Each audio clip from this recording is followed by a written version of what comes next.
Hello अस्सलाम वालेकुम आदाब।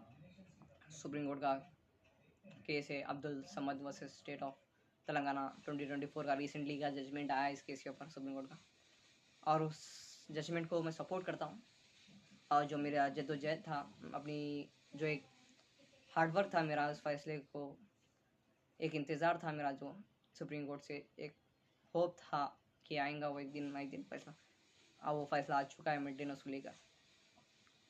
एक केस के अंदर ये कहा था कि फैक्ट्स ऑफ द केस ये थे कि एक मुस्लिम डिवोर्स वुमेन कैसे मेंटेनेंस क्लेम करना चाहे अंडर सेक्शन 125 ऑफ सीआरपीसी के अंदर, और फैमिली कोर्ट के अंदर एक पिटिशन डाली थी, और फैमिली कोर्ट ने उसे कैसी अवार्ड दिया गया कि 20,000 मेंटेनेंस पर मंथ उसे अवार्ड कर दिया गया। और मोहम्मद अब्दुल समद वो अवार्ड को हाई कोर्ट में चैलेंज किए, और हाई कोर्ट उस अवार्ड को अपील किया और मेंटेनेंस को जस्ट रिड्यूस करा, 20,000 को 10,000 कर दिया गया। अब Abdul Samad next supreme court को रुजू हुए, और सुप्रीम कोर्ट में फेब में हियरिंग चालू हुई थी, और जस्टिस बीवी नागरत्ना केस को लीड कर रही थी। इस केस में सुप्रीम कोर्ट में 4 इश्यूज रेज हुए। पहला issue section 124 of CrPC Muslim के ऊपर अप्लाई नहीं होता। Section 3 of Muslim women's protection of rights and divorce act 1986 वो उसका वायलेट कर रहा है। और थर्ड इशू मोहम्मद लॉ और article 28 right to freedom of religious practice, ये दिया गया। ये 4 इश्यूज रेस हुए। इन चारों का इश्यूज के ऊपर क्लैरिफिकेशन सुप्रीम कोर्ट ने दिया गया। पहला इश्यू के अंदर जो सेक्शन 125 ऑफ सीआरपीसी का जो है, जो सेक्शन 125 सीआरपीसी ये कहता है कि वुमेन या वाइफ या चिल्ड्रंस या parents can claim a maintenance. Wife can claim a maintenance from the husband, और childrens can claim a maintenance from the father, parents can claim a maintenance from the son. ये दिया गया है। और इसको लेकर सुप्रीम कोर्ट ने ये कहा कि इस सेक्शन के अंदर कहीं पर भी नो एक्सक्यूज नो एक्सेप्शंस, कुछ भी एक छूट नहीं है मज़हब को लेकर, कोई भी मज़हब को लेकर इसमें छूट नहीं है। There is no exception at all on the basis of the religious. ये सेक्शन हर किसी के ऊपर अप्लाई होता, वो हिंदू या मुस्लिम या जो मज़हब को बिलीव नहीं करते, जो मज़हब को नहीं मानते, उनके ऊपर भी ये सेक्शन अप्लाई होता है।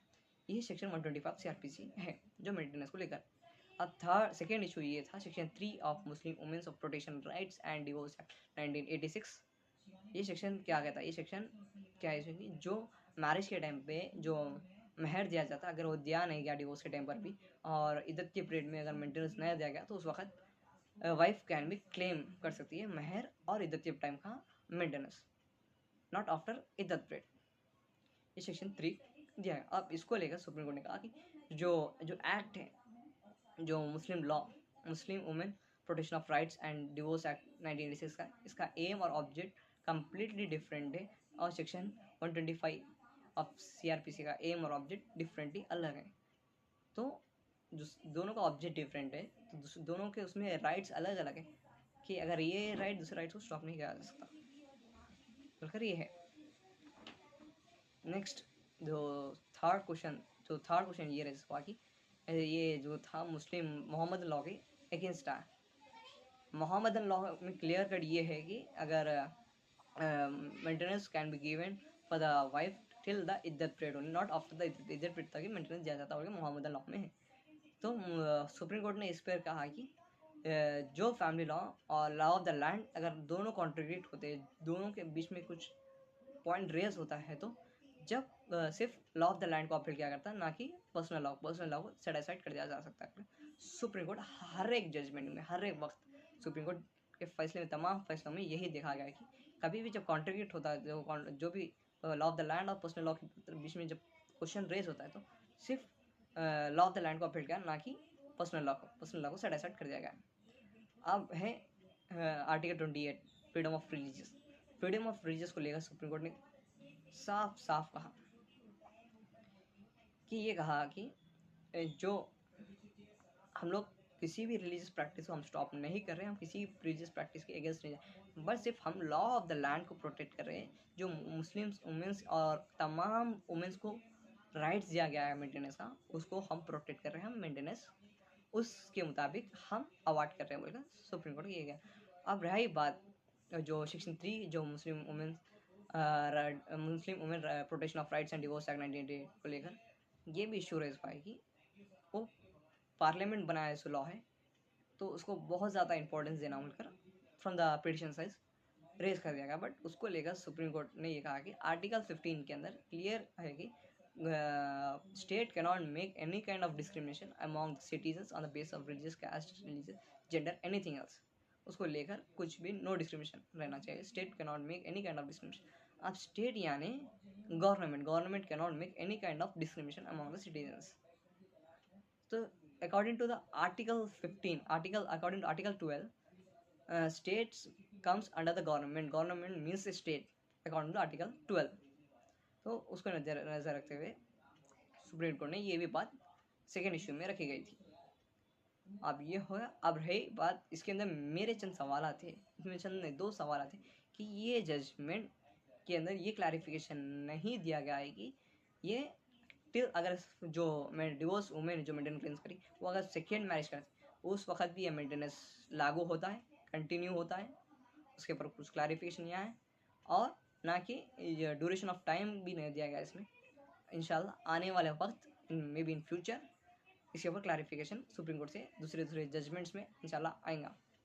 अब रही बात सवाल कम्युनिटी का, जो मुस्लिम पर्सनल लॉ बोर्ड और जमातुल हिंद और बड़े बड़े इस्लामिक प्रोफेसर रेज कर रहे हैं कि ये इस्लामिक प्रैक्टिस के अगेंस्ट है। इस्लामिक प्रैक्टिस ये है कि आप मेरे जितनी मेरे पास इल्म है वो मैं कह रहा हूँ, इंशाल्लाह होती है, may be it will be more extended.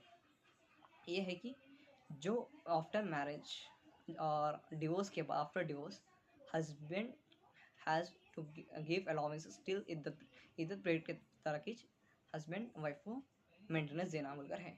उसके बाद आफ्टर इद्दत पीरियड कंप्लीट होने के बाद जो there is no any talk between husband and the wife and there should be no any transaction among them, it may be in money or anything else, there is no nothing should be there। if that will अगर वो होता है any kind of transaction or any talks होते जो भी that is prohibited in Islam। अब इसको लेकर इस फैसले को the judgment has given the favor of divorced women to can claim a maintenance after the iddət period also। उसको लेकर इस्लामिक प्रोफेसर्स अलग अलग बात रखे कि वो इस्लामिक प्रैक्टिस के बिल्कुल अगेंस्ट आया बोलकर। बट मेरा मानना है कि अब फॉर एग्जांपल अगर उस डिवोर्स्ड वुमेन के पास पेरेंट्स नहीं है, ब्रदर नहीं है, भाई नहीं है, कोई नहीं है, फैमिली सपोर्ट नहीं है, कुछ नहीं है, तो फैमिली सपोर्ट कुछ भी नहीं है तो सोसाइटी के अंदर कैसा रहेंगे?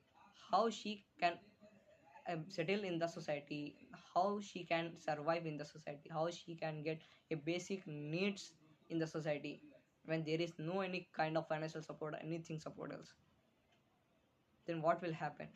और अंदर गुड कंसर्न और नेशनल जस्टिस के अंदर वो दिया जाता है इंशाल्लाह। नेक्स्ट इन कमिंग फ्यूचर इंशाल्लाह all India Muslim law board जमात इस जजमेंट को सपोर्ट लेकर कुछ चेंजेस अवेकनिंग ले आएंगी सोसाइटी में और कम्युनिटी के अंदर। I hope that good and I congratulation to my sisters and my mothers, और मुबारकबाद मेरे माँ और बहनों को जो फैसला आपके हक़ में आए और आपके हक़ को बचाया गया, आपके राइट्स को प्रोटेक्ट कर दिया गया है।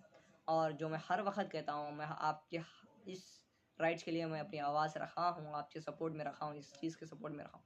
आज सुप्रीम कोर्ट उसको माना है। इंशाल्लाह आने वक्त जो मेरे चीज़ जो मैं होप रखा हूँ इंशाल्लाह वो भी आएगा। जब मैं सुप्रीम कोर्ट की तरफ जब सुप्रीम कोर्ट रुजू होऊंगा उस वक्त इंशाल्लाह सुप्रीम कोर्ट मेरी बात मानकर मेरे हक़ में फैसला आएगा इंशाल्लाह।